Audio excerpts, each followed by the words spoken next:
Claire? Hi, I'm Stevie. You're laughing at me. Sorry, Stevie. It's just that I was expecting somebody totally different. Why don't I just hold still so you can shoot me? No, I'm more laughing at myself and my impossible expectations. Well, at least we have that in common. I don't think you're my type. I'm average looking, you're beautiful. We'd make a great couple. That's how men think, isn't it? Only the average looking ones. Or the average thinking ones. Yes, every average looking man thinks that they should be with a model. It's insulting, isn't it? On behalf of all men everywhere, I truly apologize.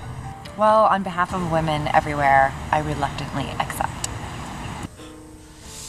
You're not into me, that's okay. Is there any reason in particular? The shoes. The type of guys that I would go out with would not wear tennis shoes on the first date. You don't like my shoes? They don't make a good first impression. But they're comfortable. I mean, when it comes to my feet, I always go with comfort over style. Well, with women, when it comes to footwear, we always go torture over anything else. You're overdressed. You're underdressed. We're meeting for coffee and you're dressed like you're going to Jay-Z's birthday party in Vegas. Do I really? I've never even been to Vegas. Nothing about Vegas even appeals to me. I feel the same way. The buffet food, the gambling, the stripper pole culture, all those lights, it's so disorienting. Yeah, the whole place is just one big waste of water and electricity. Maybe we have more in common than our hatred of Vegas. great basis for romance. Look, Stevie, you're nice, but some people can just tell right away, you know? I just want to be honest with you. That's great. Now what am I supposed to do with my evening? Well, we can still go out, but just as friends. I'm humiliated. Why don't you just put me on a leash? You're cute. Look, I really want to be friends. Let's just go to the cafe. All right, but only because I'm so used to spending time with beautiful women. How much do they charge you? You're more clever than you look. Let's get some cocoa. I was hoping for love at first sight and ravishing sex. Well, if you were my ideal type, I would have ripped your clothes off for some hot cocoa and marshmallows. No romance?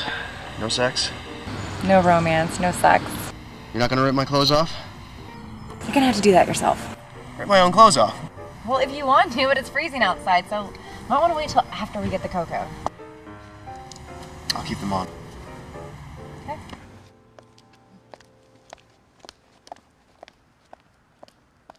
So, how long have you been on the whole personal site? Does it really work? For about 2 years now, but I'm giving it up.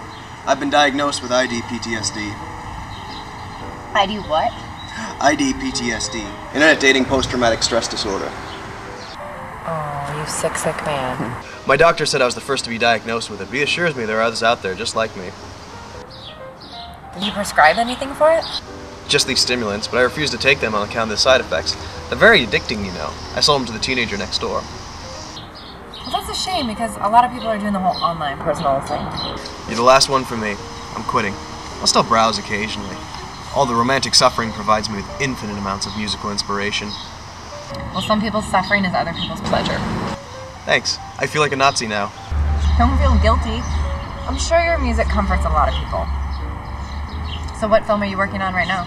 The Suicide of Sylvia Plath. Oh, that should be uplifting. Are you working on anything now? Just going to auditions, and I work at a daycare center.